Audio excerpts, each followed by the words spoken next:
In your headlines, the Integrity Commission reminds persons to file their declarations of income. A fire aboard one of the cruise ships at the Margaritaville cruise port was contained, and the EMS team held an award ceremony to honor their hard-working members.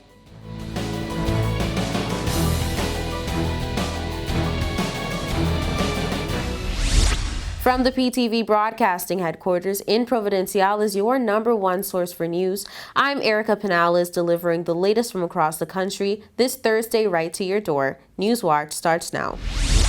At first glance, it appears very serious. However, Newswatch learns that a fire aboard one of the cruise ships docked at the Margaritaville cruise port has been contained and are all safe. Here's what we know of that incident. That fire emitting thick black smoke into the air from the Carnival Freedom earlier this morning sent off smoke alarms for cruisers aboard the ship and residents across the island. However, has been contained. Pictures and videos show Carnival Freedom docked feet away from the Carnival Mardi Gras ship at Margaritaville, with thick smoke billowing from the top of the ship, which we now learn was the vessel's funnel, according to Carnival cruise officials, who say that the ship's emergency response team acted quickly to extinguish the fire and that no one was injured. Guests were cleared to leave the ship shortly thereafter. There has been no word on what may have caused the fire. However, Carnival officials are assessing the incident and the damage caused. The Carnival Mardi Gras ship and its passengers docked just feet away were unaffected by the fire. Carnival Freedom set sail from Port Canaveral on Monday on a 5-day voyage. Following a week packed with engaging activities and events, the EMS team held an award ceremony to honor their hardworking members. Take a look. Friday is our opportunity. We're going to be having a private EMS reception where we'll be awarding our EMT of the Year as well as a Clinical Excellence Award. And so we're really excited to acknowledge people's efforts. Our whole team is outstanding. But there is an opportunity to recognize those individuals who really go far and beyond. And we will celebrate them on Friday and as well as Saturday with private EMS functions. In an exclusive with director of the EMS, Lindsay Turnquest, she revealed to Newswatch that the EMS was to host an award ceremony, and so it was. On Friday, May 20th, the EMS held an award ceremony where the ambience was of laughter, good memories, and recognition. One of the first awardees was Willie McDowell, an EMT of the EMS team, who was awarded with the Honor Award for his commitment to providing quality care in the midst of the COVID pandemic. A relative of a deceased even wrote an email to express heartfelt appreciation to him for his resuscitation efforts for a COVID-19 patient.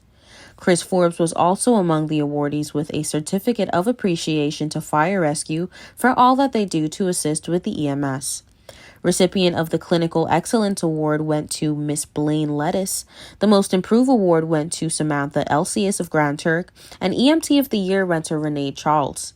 Maxie Peer was awarded as Team Spirit recipient, as well as Shauna Robinson. Lacey Davis was the recipient of the Leadership Award, and the final awardee was Barbara Taylor with the Lifetime Achievement Award. Newswatch learns that she is the EMS's admin officer who reportedly had a medical emergency a few years back, and she spoke about how much the crew helped her. The EMS award ceremony night was seemingly a success as everyone finally got the chance to feel appreciated as well as celebrated. Don't go anywhere. More Newswatch when we return.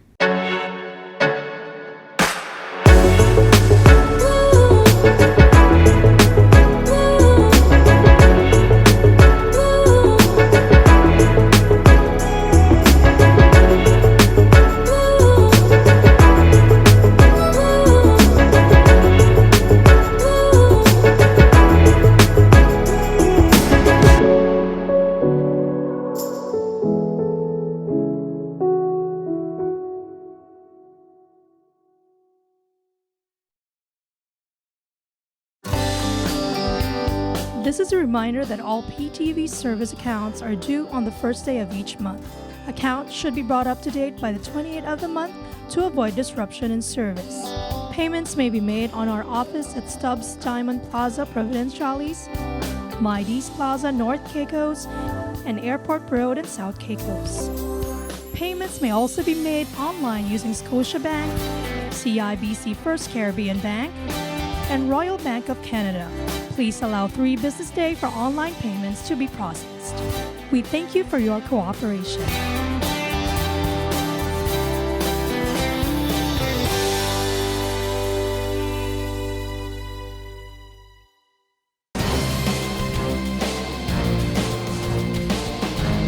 The Integrity Commission informs the public to remind the specified persons in public life that they must file their declarations of income. Here's more.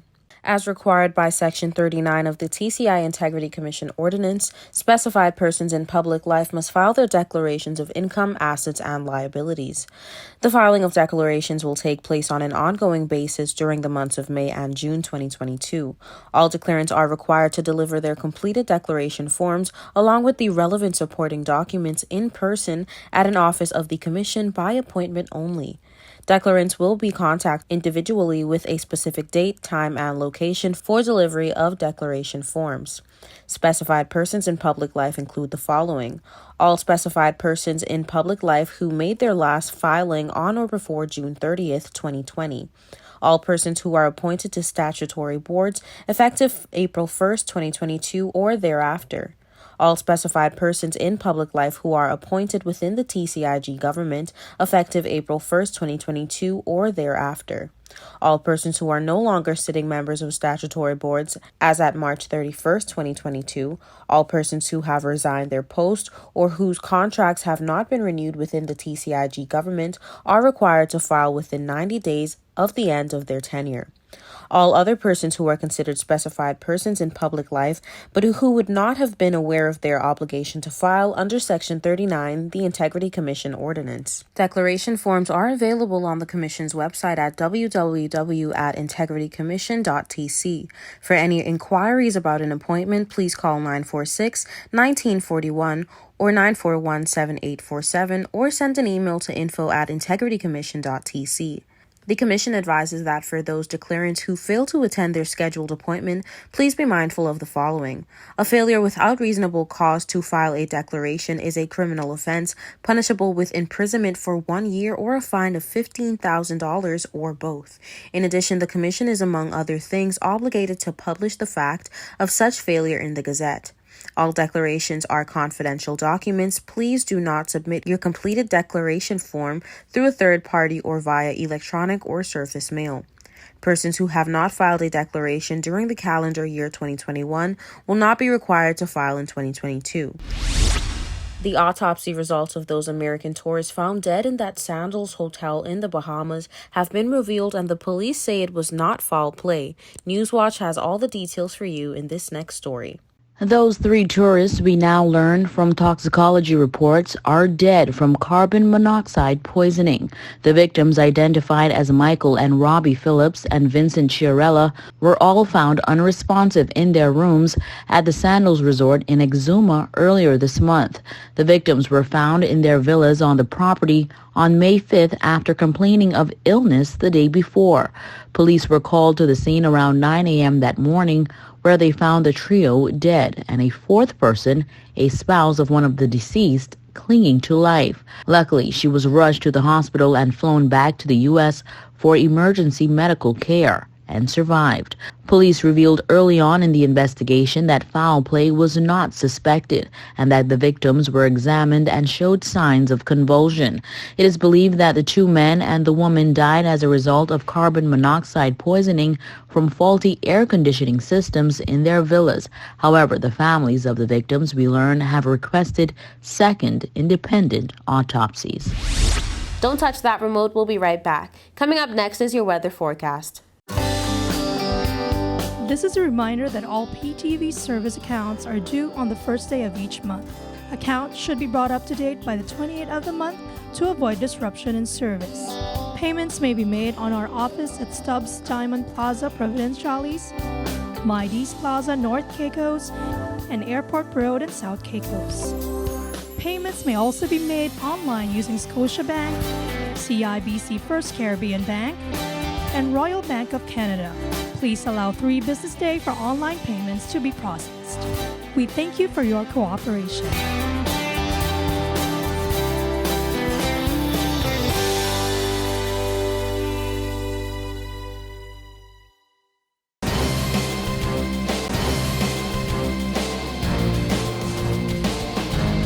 Here's your weather forecast for May 27th, 2022. For the nation's capital, Grand Turk, on Friday, partly cloudy skies, high 83, low 78, winds east at 15 to 25 miles per hour. For South Caicos on Friday, partly cloudy skies, high 83, low 78, winds east at 15 to 25 miles per hour. For North and Middle Caicos, mostly cloudy skies, high 83, low 78, winds east at 15 to 25 miles per hour. For Parrot and Pine Key, partly cloudy skies, high 83, low 78, winds east at 15 to 25 miles per hour. And on Providenciales, partly cloudy skies, high 83, low 78, winds east at 15 to 25 miles per hour.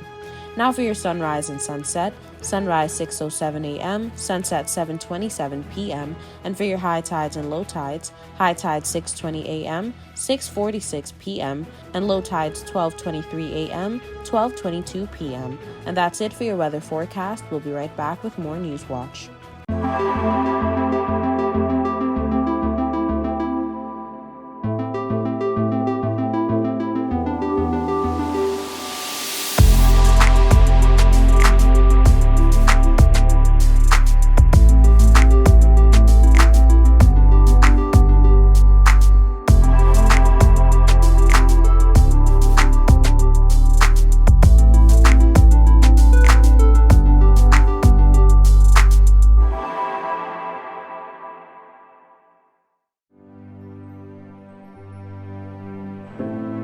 Here at People's Television, we're more than just your leading news and entertainment services. We are spreading the gospel.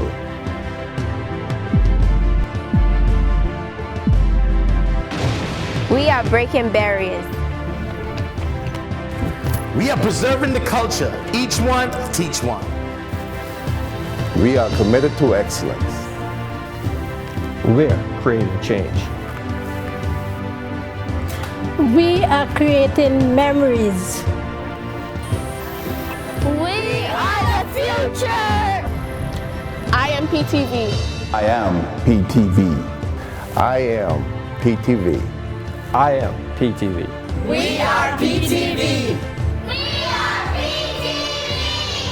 We are continuing the legacy. We are PTV.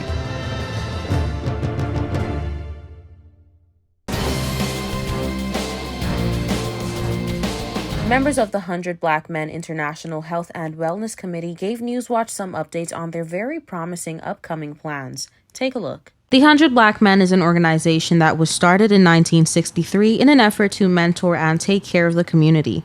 Reportedly, the club mentors children where they instill in them the club's 4 principles: mentorship, education, health and wellness, and economic empowerment. In a previous interview, members revealed that the 100 Black Men Club plan to work with what we in the Turks and Caicos Islands already have in place to combine these existing tools with theirs to facilitate a fun and appealing learning experience at their upcoming event. Things are coming along very well. We have visited all of the islands, and we have spoken with like the DCs and the medical teams on each island, and we think we have enough information to put a great plan in place to help support the Turks and Caicos health and wellness program coming up in June. Mason told Newswatch that the 100 Black Men members have been venturing to our sister islands to collect data for their upcoming event, which is reportedly going very well. So I think that we visited South Caicos on Saturday. That was a really great event. On Friday we were in North Caicos again. What we here to do, we visited the islands for the second time to make sure that we have the necessary things in place, people in place, and working out the logistics. Right now we're just working out the logistics and getting from island to island and ensuring that we put in the proper plan in place for this event. Members took the time to study the issues that our people in our islands experience, to compare similar issues experienced in the U.S. for a better understanding on how to plan their grand upcoming event. So the interesting thing about the island, so again, as the 100 Black Men of America, we're here to support our brothers here in Turks and Caicos. And what we found is that each community, though similar, has different needs. One of the common things is they have the same attitude. The men are much like us in the United States. We don't really want to go to the doctor. It's not something that we run to do, but we need more conversation about it. Issues such as hypertension, diabetes, high cholesterol. Prostate cancer is huge. It's a huge issue in the United States, and it's one here as well. So we found out there, each island, though it's different, has a lot of similarities. We're the same across the world. Now, there are different issues like smoking on some islands and drinking on other islands. But again, it's something that all of these things are things that we deal with in the United States, and we're here to support and bring as much help as we possibly can. And what's nice is we seem to have been welcome, and we appreciate it. If that wasn't enough to get you interested in this grand event, maybe you'd like to involve your kids in what is promised to be a great learning experience. We have doctors, our cardiovascular surgeons, Dr. Antoine Keller. We have emergency doctors. We have people that specialize in diabetes. We have foot doctors. And let's not forget, we're a mentoring organization, so the important thing is the kids. We've engaged with Mackenzie Messick here. We brought in our specialist, Dr. Calvin Mackey, who's the founder of STEM NOLA. It's a global organization, STEM Global, to engage the kids. And the earlier we teach the kids about health and their heart and their lungs through healthy and fun activities, the more sustainable the message is, because kids keep the parents in check, right? Some of the activities that are in store for the kids at the event include DIY projects, which will engage them into learning more about their bodies and health. We have a string of activities for the kids. First and foremost, it won't only just be building the lung or building the heart. We'll have a presentation by Dr. Eric Griggs that take them through activities to get their heart rate pumping and show them how to measure their pulse and things like that. Then we have a series of activities that teach them about the respiratory system and the circulatory system before they get to what we call a big bill, the fun thing. Here's the great thing.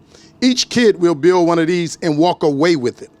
I mean, each kid will receive one of these models that they can build with. And when you can work with your hand, we say hands-on mean minds on. We can see our kids engaged with their hands. That forces them to think, and they develop those 4 critical skills that you get from STEM education. Those 4 skills is critical thinking, creativity, collaboration, and communication. Those are transferable skills that they could take to any profession that they decide to go in life. As children from the Math Lab will also be joining the 100 Black Men event, Mackenzie, the founder of the Math Lab, says he's more than excited as this is something which was more than needed in our islands. Actually, most look forward looking to the kids and having them engage in this experience, because our kids here, we're not exposed to STEM and the activities that comes with. So we actually looking forward to the partnership with STEM NOLA and STEM Global Action to actually get our kids involved in these projects and get them learning. Like you say, hands-on equals minds-on. So we're actually looking forward to it, especially our organization in partnering with this, because this is actually what we need. We've been dying for this opportunity, so we're looking forward to the kids enjoying themselves and putting together their stuff. And we understand that the feedback they've gotten from kids and their parents is amazing, as everyone is excited. Our kids from the Math Lab, we have some kids who are actually going to be attending the program, so they're actually looking forward to it, because from coming to our programs, like the coding and the robotics and different things like that, they just actually want to see what's next. So to have them participate in this and actually put together their heart and their lungs, I think their minds are going to be blown. So this is going to be this is just the beginning. As I said, we're going to be forming a partnership so we can get more resources to assist more kids and them engage, and hopefully they can transition to more STEM activities or STEM fields, whether it be science, technology, engineering, or math. So we just hope and look forward to the kids coming and the parents and bringing them kids so they can see exactly what we're trying to accomplish in regard to STEM in the Turks and Caicos Islands. And that brings us to the end of this edition of The Real News. I hate to leave you so soon, but of course, you can join us right back here every weekday at 6:30 p.m. and tap into our social media platforms at www.ptv8tci.com. I'm Erica Penales, keeping you informed, updated, and affiliated. Until next time.